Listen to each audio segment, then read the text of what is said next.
Hey guys, welcome to the first video of a new line of videos I'm going to put on my YouTube channel. Basically going to be covering my airsoft hobby. I've been doing it now for about 3 years. Past year or so I've really got into the sort of internal workings and the tech side of it. So I thought now's the time to start, might put a few videos out there, see if anyone's interested in what I've got to say about it. So this first one basically is going to be a bit of an overview of some of the guns I use. I've got five if you include a little spring shotgun, but my main guns that I use, I'm going to be giving a bit of an overview. So this is my Magpul M4 CQB gun. It's a genuine Magpul body, PTS serial number on it, and if I flip it over, see the trade stamped into it. It's actually got quite a bit of genuine Magpul stuff on it, as well as the stock is cloned. I'll be honest, that is a clone one, but that's genuine. The ambush sight, the grip is genuine. You won't be able to see really, but the stipple on it is actually the genuine sort of Magpul logos. Going around to the front, Magpul RVG grip. Prefer the short stubby one. I just find it really ergonomic for my hand, especially when I've got my thumb on the top rail to press the pressure pad for the Surefire clone scout light. As you can see, really bright. Got it off eBay for about 35 quid from Hong Kong. One of the best buys actually for this entire gun, to be honest. Really good for CQB. You shine that down range and it's like having a tracer unit, because you can see BBs how they fly. Shine it in someone's face, they turn their head instantly to get out of the light. It just gives you that few seconds just to slot a couple of shots in there. Inside inside the barrel, the inner barrel is a Madbull 603 Type ball barrel. I believe it's 275mm. That I use in conjunction with a Madbull blue bucking and a Pro Win hop-up unit. Really love this combination, it gives me great results. Really good accuracy. I've also flat hopped it because I was getting a lot of over hopping issues, so I decided to kind of flat hop it to see if that relieved it, which it did, and it's also giving me really good accurate shots. The compression set between these as well is fantastic. In conjunction with some of the compression stuff I've done in the gearbox, I'm getting probably only 5 or 6 FPS variance from shot to shot, which is pretty good actually. You can get it a little bit better, but for how new to teching I am, I'm happy with that. Inside the gearbox itself, just a standard 18:1 gear set with a ASG Ultimate Piston full metal toothed rack piston, ASG Ultimate cylinder head and with a double O-ring and piston head, which is the cone shaped piston head. Supposed to give it sort of more of a silent operation. Doesn't really do that, but it does dampen it a little bit, so the dampening effect will probably help with the wear and tear side of it as well. Swiss cheese the piston to hell, mainly to help it obviously fly back a bit for, quicker, increase the RPS only by fractions, but every little helps in these sort of builds. Also, there's not so much energy firing forward, slamming into the front of the gearbox, so again helps with wear and tear. That was actually my first ever Swiss cheesing job, and I might show you that in a later video when I go over the upgrades that I'm going to be doing to this gun in the next few days. MOE pistol grip, which houses a GMP M120 motor. That gave me from a 18 rounds per second. When I installed that, it jumped up to 22, 25 rounds per second just by installing the motor, before I'd even sort of done any internal work on that. So I really like that motor. CTR stock, which houses a Airlab resettable 32 amp MOSFET / fuse, resettable fuse, and I just run a 7.4 volt 20C 1200 milliamp LiPo. So that's pretty much it for that. I'll just give a quick test fire so you can Hear what the trigger response is like.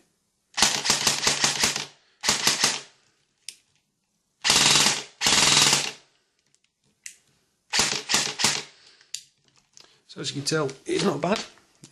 Could be better, but for a standard gear set, you know, no DSGs or 13:1 or 12:1s or anything like that. Not bad. Getting about 25 rounds per second there. So yeah, the upgrades I'm going to be putting in is I'm going to be rewiring it with silver plated wire, and I'm also going to be installing the dual signal wires for the gate nano active brake MOSFET. I've already got one of those MOSFETs installed in my DMR build, which I'll show you next. So what I'm planning on doing is wiring these in conjunction with silver plated wire into the buffer tube to allow me to basically chop and change the MOSFET as I need to. So basically I don't have to buy a new MOSFET. I can just unplug it off the DMR when I don't use it, stick it on this. I think these were $1.99 off eBay from this place on eBay, and this was about £7 off eBay from them, which is pretty much the cheapest place I've found so far. So yeah, right, moving on to the DMR. Right, so the overview of my DMR build. Started life as a KWA, what was it called, a Defender Patrol RIS. Basically it's an M16 with a free float rail system. Let's start from the front. Inner barrel is a Mad Bull 603 Type R barrel. Oops, put that back up. Basically the same as the M4, just obviously full M16 length. I run a Harris style bipod. This is the 6 to 9 inch version. Sort of broom handle style vert grip. Just prefer that. Had it lying around and really like it actually. It's very comfortable with this setup. Basic ladder rails and Knights Armament rail covers. Got them thrown in with a gun actually. Got this from JD Airsoft down in Cannock. The first gun I actually went down and bought myself when I got my new Yukara. So this is kind of like my baby. Had it for about 2.5 years now. Like I say, this is my baby. This is my baby gun. Basic sort of 3x9 by 32, or is it by, yeah, 32 scope. Got it off eBay. The actual scope mounts were pretty much about the same price as the gun, the scope itself. These are about 15 quid off eBay. But the idea is that I'm going to mount a red dot sight so I can transition from sort of really long range to kind of medium to short range. It's actually firing about 445, 450 FPS. Pretty consistent. So I'm pretty happy with that. Magpul trigger guard, because I like to use my mechanics gloves. I've got the Impact, which are quite big. So put that on there the other day. Let's flip it around.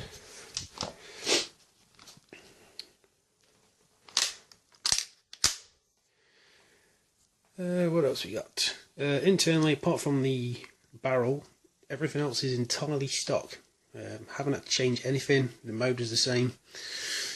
I have Swiss cheesed the piston and I've also polished the cylinder. But apart from that, that is all I've done. Standard 2-piece hop unit with the stock bucking, which actually comes with like 2 fins that protrude down on the BB. I find I get really good range and accuracy with this gun, so there is no reason to change it. MOE pistol grip, actually had to modify the base plate on this because it was actually pushing the motor too high into it, so I've actually had to Dremel a large portion of this bottom bit off on the inside so I can set the motor height right. Sorry, the only thing that's not stock inside here is the wiring. I've silver coated, well, completely rewired it with silver coated wire and installed the gateway wires for the MOSFET which is housed in the full stock at the back. I run a, again, 7.4 volt 20C battery, only this time they're 3300 milliamp, so I can rock this thing pretty much all day. It's also using, it's actually got installed at the moment, the nano MOSFET, and give you an example of the trigger response I get off it. So, and as you can see, it's locked. It's actually locked to semi only. So this is my baby. I love this gun. The only trouble is I don't get to play Woodland that often, but every time I do go and play Woodland, this comes out. Right, moving on to the... Alright, so it's going to be the bit of the overview for the AK that I own. It's actually an LCT 74M in olive drab, so the furniture is actually an olive drab instead of like your wood or your black. Made out of polymer, but really good polymer, you know, it's not cheap stuff. Made pretty much sort of one-to-one almost to the real thing. Actually, the machines that they use in the LCT factory used to make real AKs, so this thing's built like a tank. Apart from the E&Ls that have just come out, this is pretty much as close as you're going to get to a real one. Only had it for about a month now. Haven't really had a chance to do much to it. The only thing I've replaced is the inner barrel. I've put an ASG Ultimate Tight Bore in there. It came with a tight bore barrel, but that thing was kind of rusted to hell inside. It wasn't, you know, great quality, so swapped it out for an ASG one. To be honest, the ASG one, I don't know if it was just sat, you know, when they made it in the factory, sat for a while, but that was filthy inside. It took a good half hour to clean it out. Don't know if other people have had problems with it, maybe so. But it is shooting pretty good now. I'm getting pretty good range out of it, sort of 150, 200 foot shots. Quite good. The only problem is, the only time I've actually used it, it was an extremely windy and wet day, so the accuracy and stuff kind of suffered because of that. But the potential's there. This being an LCT, I had to buy this little magwell space that you can see here. That's just basically, you just drop it in. Really wish they'd included that with the gun, because it just makes putting a mag in so much easier. Without it, I don't know if you can see a little lip inside there, but without it, you've kind of got to try and match it into that lip with the front of the mag, and it's just, you're not going to do it quickly. You know, you have to really concentrate to put it in there, otherwise you can snap the feed lips on the front. So, but this little sort of drop-in thing, it's about 15 quid from Taiwan. That just pretty much alleviates all the problems there. Everything is internally is standard. I've not touched a single thing gearbox wise, motor or wiring. Future plans, I will be getting a high torque motor, because the trigger response isn't fantastic, so I will be putting a high torque motor in there to try and bring up the trigger response. I'm going to rewire it with whatever silver coated wire I've got left. I'll probably end up rewiring it, and I'll probably end up putting some new dual gateway wires for the Gate Nano MOSFET, so I can just swap and change the MOSFET through all three guns. One other thing I probably will do, you can see in there the hop unit.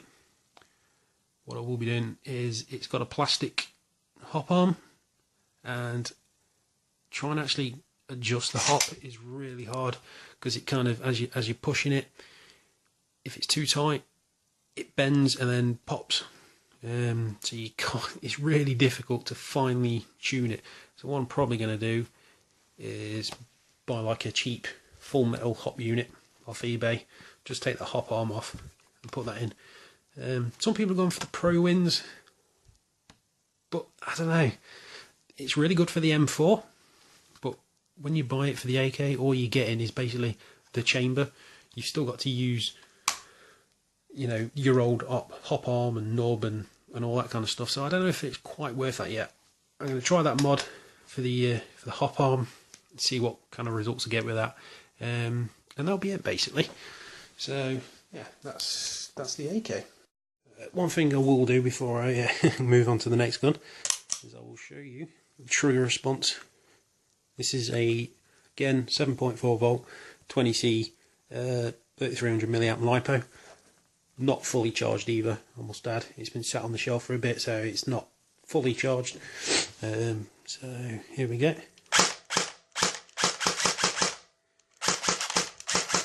As you can see, it's not great, so high torque motor. Hopefully that will crisp that up a bit.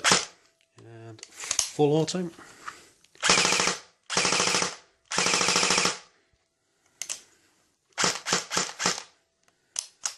So yeah, that's it for shooting. Right, so this is my sidearm that I use. It's the Tokyo Marui P226E2. I went with the Tokyo Marui version because the gas efficiency out of these mags is just incredible. I actually purchased this at the British Airsoft show in, what was it, February, down in Coventry. Yeah, Coventry. Went all the way down there. Didn't go intending to buy anything, to be honest. Just went for a look, had a look round. Saw the WE version. I've always kind of wanted one of these anyway, because I just love the look of it and heard pretty good stuff about it. Plus it's the one the British Army use, so I thought, yeah, you know what, if I'm in the market for a new pistol, because at the time I had a 1911, WE 1911. I went around a few shops, well, stores, you know, and saw the WE ones. Really liked it, full metal construction on the WEs, really hefty sort of piece of kit. Liked it, decent price, sort of, I think there was on offer for about 80 quid at the show, sort of show price, you know, sort of about £80 with a mag. So went and looked at another couple of stores. They all had the WE versions, about the same sort of price, within sort of £5–10 of each other. So I was kind of umming and ahhing. Then I went to the Airsoft Zone stall. They had this one, which is the Tokyo Marui one, and all polymer, no metal slide or grips or anything like that. With it being Tokyo Marui, it's all sort of plastic, or polymer, and absolutely fell in love with it within the first few shots. It'd already been sat there for a while. The guy, about 2 second squirt of gas into the mag, each of these beefy things. Literally 2 second squirt of gas in, and I must have got 50 shots out of it. Obviously just dry firing, no BBs or anything like that, but I tried the WEs, dry firing them, and you could tell you'd probably get a mag and a half out of it. This thing, we got about 50 shots, maybe 50 plus, out of, like, you know, a quick sort of squirt of gas out of these things. Hence why I spent the extra sort of, I think it was 140 quid. Yeah, I think it cost about 140 for this version. But to be honest, it's completely worth the money. With it being plastic slide and everything, you're not having to, you know, move a huge chunk of metal backwards and forwards, so you're using a lot less gas per BB, hence the amazing gas efficiency. Apart from which, it's fully traded, 6 hour, even down to, I don't know if you can quite make it out on there, 6 hour 9mm, well, you can't quite see it. Full 6 hour trades on the actual front. Being the E2 version as well, I've heard a lot of good things about the E2 version, which is one of the main reasons why I purchased this one. So yeah, this is my pistol. Never let me down. I'm going to keep it like this. The bloke who was actually trying to sell it to me, well, the bloke who did sell it to me, showed me his bosses and was showing me how he'd put a new full metal upper and lower on it, and he'd changed everything, basically changed the entire gun. And to me that just doesn't make sense, because the reason this works as well as it does is because it's built the way it is. Why would you put a metal top slide on when it's just going to slow it down and reduce your gas efficiency. You know, yeah, it looks cool and it sounds cool, but you know, it's here to do a job, and I don't think you're going to get a better pistol than that, to be honest. So yeah, I highly recommend that 100%. It's worth spending the extra money to get this one. So yeah, if you're in the market for a pistol, I highly recommend that. Right, so that pretty much covers all my guns, apart from the little crappy tri-shot shotgun that I've got, but you really don't want to see that. So I'll probably make a video in the next few days about the upgrades to the M4 that I'm going to be doing. Bit of a sort of detailed, well, fairly detailed look at what I'm doing there, the process I'm going to be using, and the results of how it's going to be. Hopefully it'll be worth it and it'll be quite good, but we'll soon see. Okay, bye for now.